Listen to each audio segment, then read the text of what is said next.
It's my great pleasure now to introduce to you Elaine, who has practiced and taught Raj Yoga meditation for the last 25 years and really enjoyed it. Elaine is also a mother and a grandmother, which she loves. Elaine helped to run a retreat centre in Italy for 10 years, the Brahma Kumaris retreat centre. She cared for her mother and her father at the end of their lives, and she also supported her ex-husband as he died from asbestosis. And she herself was treated for and has now recovered from cancer. Okay, I'll give you to Elaine, who's going to read a poem that she's written herself. The Last Chance. We never knew how much time, just to take each day at a time. Live each day at a time. Die each day at a time. Those last days I was proud to share. I wouldn't have missed that privilege to care. I was so happy to be there, as she had always been there. With death so imminent, my confidence took the opportunity to gratefully tell of my love before the time ran out.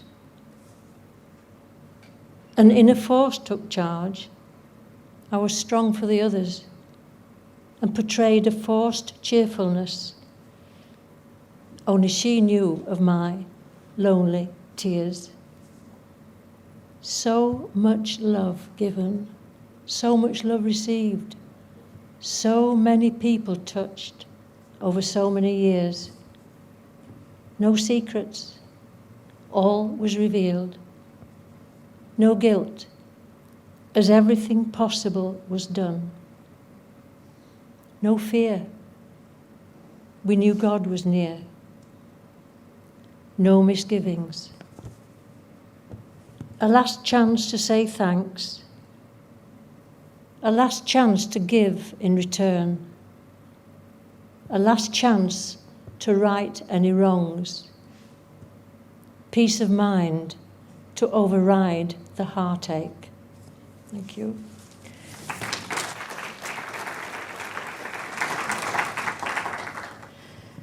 I've also been asked to read this other poem by Khalil Gibran, hope I've pronounced that right, The Beauty of Death, and this is part 2, called The Ascending.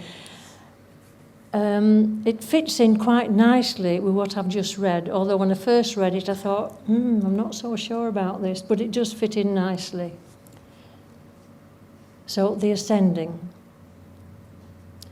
I have passed a mountain peak, and my soul is soaring in the firmament of complete and unbound freedom. I am far, far away, my companions, and the clouds are hiding the hills from my eyes. The valleys are becoming flooded with an ocean of silence, and the hands of oblivion are engulfing the roads and the houses.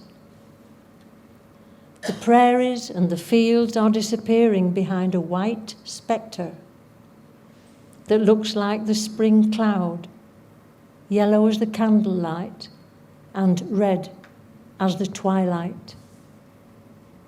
The songs of the waves and the hymns of the streams are scattered, and the voices of the throngs reduced to silence. And I can hear naught but the music of eternity, in exact harmony with the Spirit's desires. I am cloaked in full whiteness. I am in comfort. I am in peace. Om Shanti. Thank you. I'm now introducing with pleasure to you the Rev Andrew Martin, who is the lead spiritual care chaplain at LOROS, our local hospice. Andrew originally trained as a nurse, specialising in mental health and care of patients with dementia. He was ordained as a permanent deacon in the Roman Catholic Church in 2010, And in 2011, he joined LOROS, initially as a chaplain and a nurse in their education and research department. So I'm going to hand you over to Andrew now. Thank you. I'm really delighted to be here this morning to talk about spirituality and what the dying wants matters. Although after hearing Peter speak this morning and those lovely poems, I'm tempted to give up my slot so we can hear more of Peter and more of the poems. But I'd like this session, I've got an idea of what I want to talk about, but I want it to be useful and meaningful to you. So if anyone wants to ask any questions, if you just please put up your hand and interrupt me rather than let me keep talking. I gave a talk a couple of weeks ago to the Markfield Institute, which is not far from here, which is a Muslim higher education centre. And I gave a talk to a group of trainee chaplains. And I said the same thing there. I said, please interrupt me if you've got any questions. And I just started the session. I said, I'm a chaplain at a hospice. And someone put the hand up straight away and said, what's a hospice? So I could have carried on the session with that person really not knowing what a hospice is. So please, if you've got any questions, please feel free to interrupt me. And that is the title of what I'm hoping to talk about, what the dying wants, what the dying want matters. And roughly I want to explore the nature of spirituality and spiritual distress. And I think a lot of this links in with what Peter was saying this morning and from what we've heard in the two poems as well. Spiritual care, whose role is it anyway? And managing care sensitively. So is that okay with people? Or if you want to change track or something comes to mind, please just interrupt me. So spirituality, what is spirituality? LOROS Hospice used to do 3-day conferences all about spirituality. And there were really full days. We'd start at 8 in the morning and finish way after 8 in the evening. And at the end of the 3 days, we'd go home and we'd be still none the wiser about what spirituality is or how to define what it is. So it is notoriously difficult to define. Has anyone got a definition of what spirituality is? Realizing what is real, yeah? Anyone else?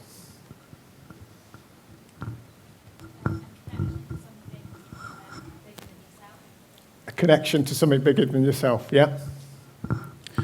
Developing a feeling for other human beings. Yeah. Yeah. They're all very good definitions. I always say, I often give talks to nurses, and they're giving very good spiritual care, but they just don't recognise it as spiritual care. So nurses tend to struggle and they say, I've got an idea, but I can't put it into words what it is. And I always say, spirituality is what makes you, what makes you the person you are, and what gives you hope and meaning and how you make sense of what's going on in the world. So spirituality be very individual. As Anne was saying, I used to be a nurse, and I was ordained while I was still nursing.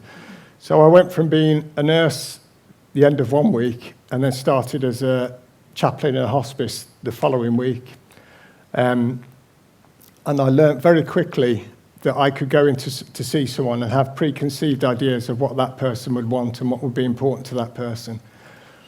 But you need to be led by the person you're going to see. So I may have had some information say, oh, this is a Muslim patient, so you go in thinking they'll want this, this, and this. And when you go in and start talking to them, that's not what they want at all. So it's very individual. Always be led by the person you're talking to or you're dealing with.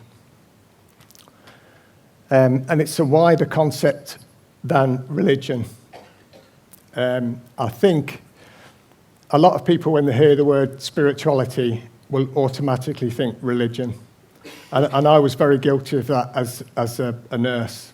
When we do the nursing assessments, there's a section on spirituality, and usually I'd just say, what religion are you? What faith? And not think any more of it.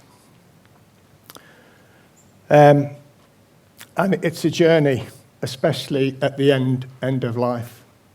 I think it can be seen as a bit of a cliche about people being on a journey, but certainly as a chaplain, our role is accompanying people on that journey, particularly at the end of life.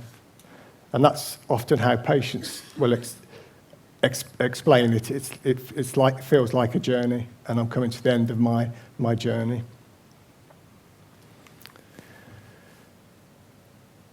I think we can sometimes struggle or be worried about what to say if you're with someone that's dying, and you can worry about, am I going to say the wrong thing? Am I going to upset someone?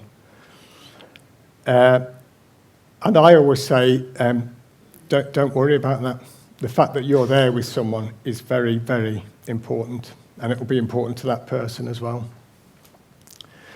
So these are some of the questions we will be asking when we go and see someone when they've been admitted to the hospice.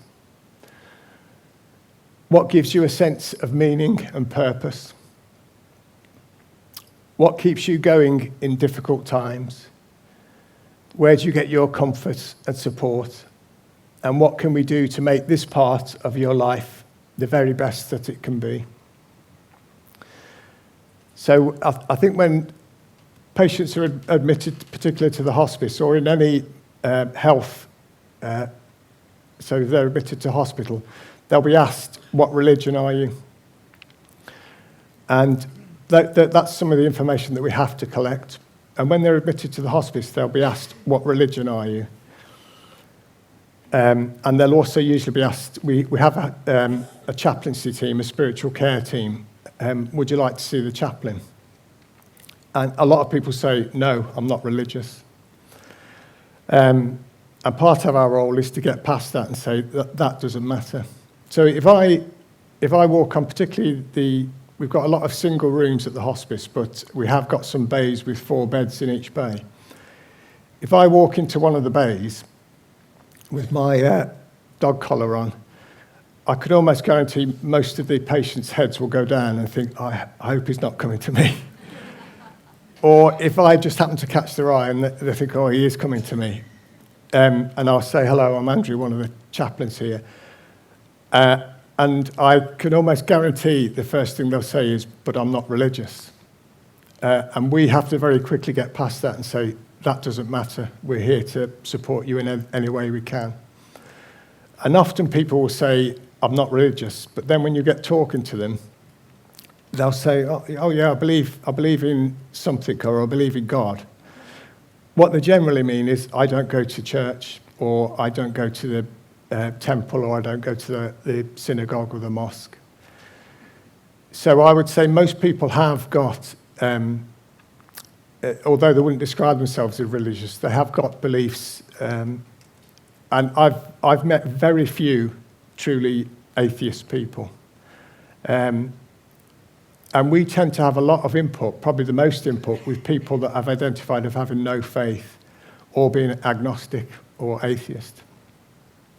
And we keep records on it, and it's quite surprising how very in-depth conversations we've had with people that say, but I'm not religious at all.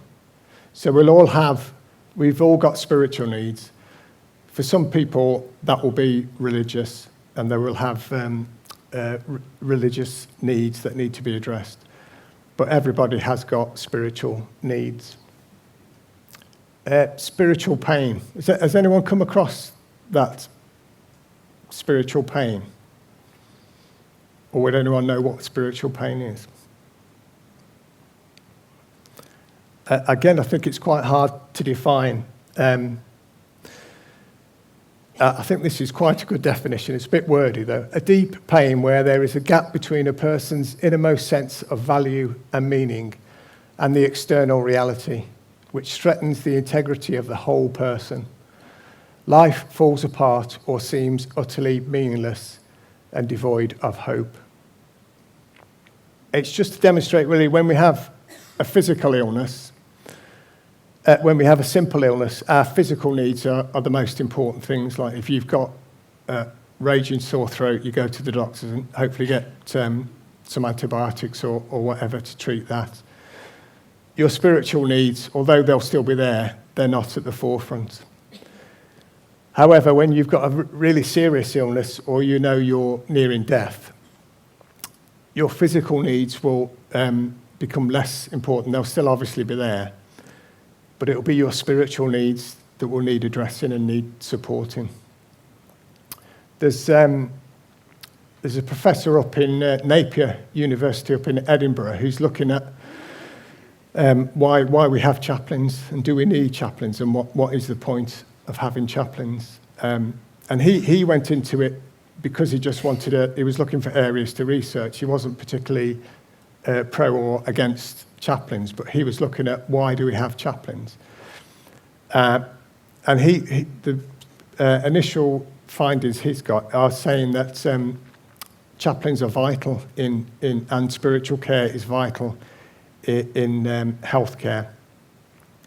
And what was interesting, he was saying there was some, the patients the feedback they were giving was they will tailor what they say to the discipline they're talking to. So if they're talking to a doctor, a consultant, they'll usually say, I need my pain sorting out, you need to sort out my medication. If they're talking to, say, a physiotherapist, they'll say, I need to be mobile, I need to be able to get about. If they're talking to an occupational therapist, they'll say, I need this equipment for me to be able to get home. And what was interesting, when they saw chaplains, a chaplain went in with, we've got nothing to offer apart from ourselves, so we go in with no set agenda, and that allows people to really talk about what's on their mind. And that is what they found the patients valued most of all, is being able to talk about what's on their mind. Even above just being listened to, it was being able to talk freely about what they're really thinking about and what's causing them distress.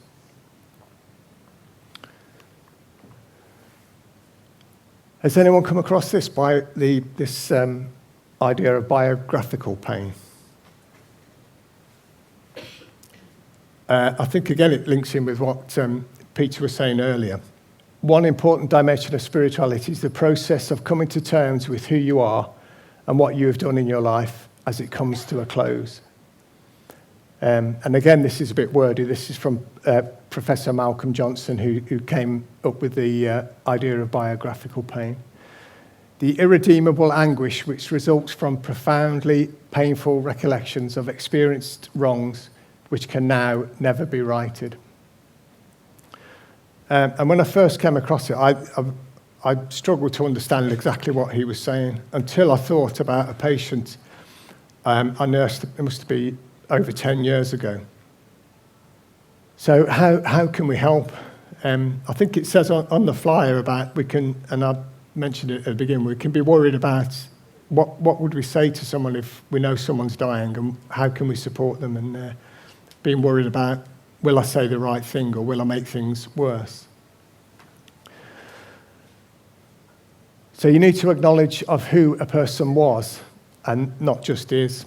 And often patients, when they come to the hospice, they've usually had lots of admissions to the acute hospitals, seen lots of different doctors and different consultants.